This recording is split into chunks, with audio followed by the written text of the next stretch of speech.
I was at the Battle of Saipan, Tinian, and Iwo Jima.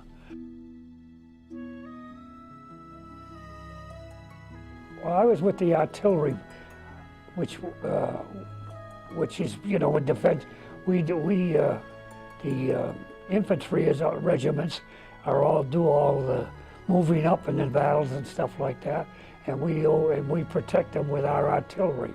We try to cut a path for them so that they can get in there, or if they're being attacked, we try to drive the enemy away with the artillery.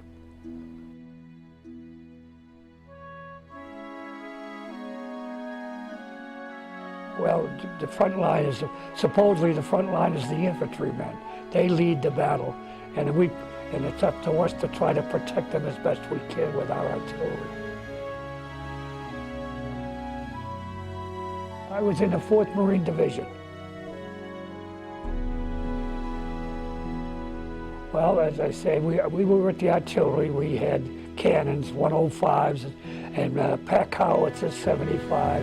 And this is what we used to shell the enemy and to protect our own infantry.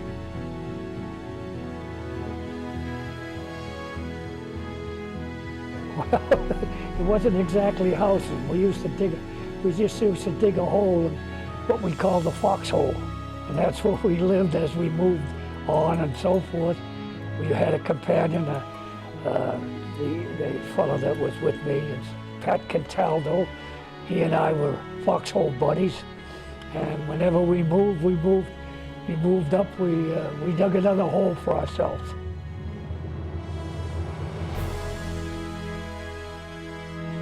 In the division, the overall division is about 17,000 men.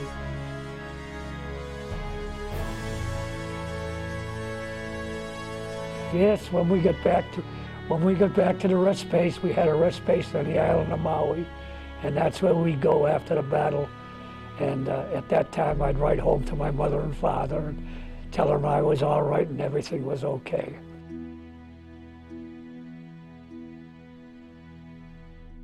How old was I? Oh, I was 18, 19, 20. I was 18 when I went in. What's on my hat? Well, these are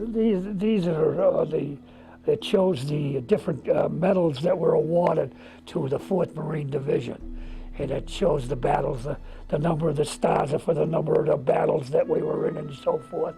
And they also show that the few medals that we had that they gave us.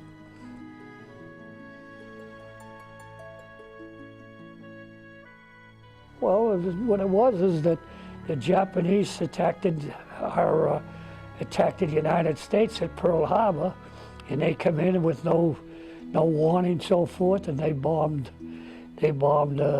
Pearl Harbor, which was the start of the Second World War.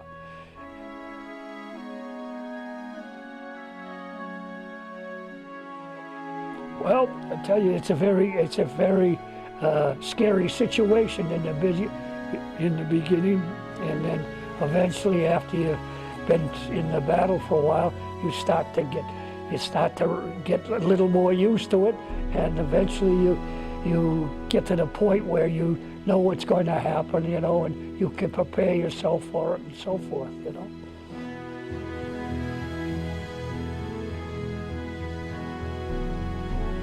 I guess one of the funniest stories, or one of the lasting stories that stays with me, is when we were at a rest base on the island of Maui, and the war was declared over, and bunches were sitting around in a tent one night, and somebody says, "How are we going to go home and explain this to people that never knew what we were doing?"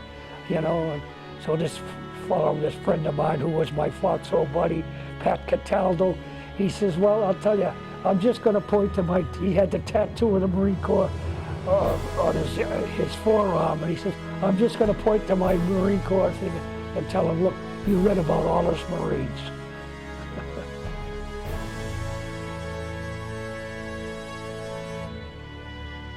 Well, usually what happened is the Navy would come in ahead of us, a few days ahead of us, and the battleships and the big cruisers and stuff, they'd start shelling the island for a few days before the landing come. And then, of course, we were on LSTs that had the ducks, the ducks that we went ashore on, and they would try to soften up the beach so that we could get in there and make at least start to get a foothold in the island, so that we could then continue on in and try to capture over the island.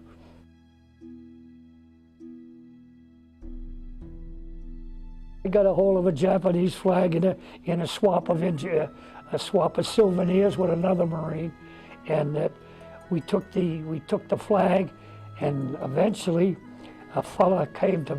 This is after the war. A fella, his father was a captain of our football team in high school, and he was working for Bridgestone, and he stopped by our house in Florida, and I showed him the flag, and I asked him if he had people, he was any Japanese people there that were working with him, and that could tell us what it said on the flag. And he did, and he took the flag, and he took it to a place, to a friend of his, a Japanese friend of his, and from there they got a story into Japan, and this family was it was their son who was killed and who was carrying the flag, and so they got in contact with the family, and I in turn was asked to explain what I had known about the fella. They thought he had just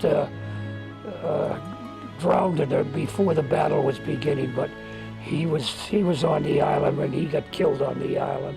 Well, anyway, so this friend, Amendolia Jr., he took the flag, and he got to some Japanese friends of his, and they read what it was on the flag, and eventually it had the family's name on there and so forth. And what they did is they made a connection through the Japanese newspaper to the people for this young fella's family, and we sent them the flag, and they sent us back a letter of appreciation to tell us how much they liked having the flag, and they showed us pictures of how they hung the flag in honor of him, and what they had is, I guess you would call it, it would be like an altar that they had set up for him after his death, and so they sent us back a letter of appreciation for getting it back and so forth. Ammunition up to the gun placements, and then this particular day, I had taken him down to the airfield, and we could get him a big gallons of water so to keep him going. He ended up in our area during a big shelling, after the shelling. So we grabbed him and said, well, we'll use him to our advantage to lug the shells around.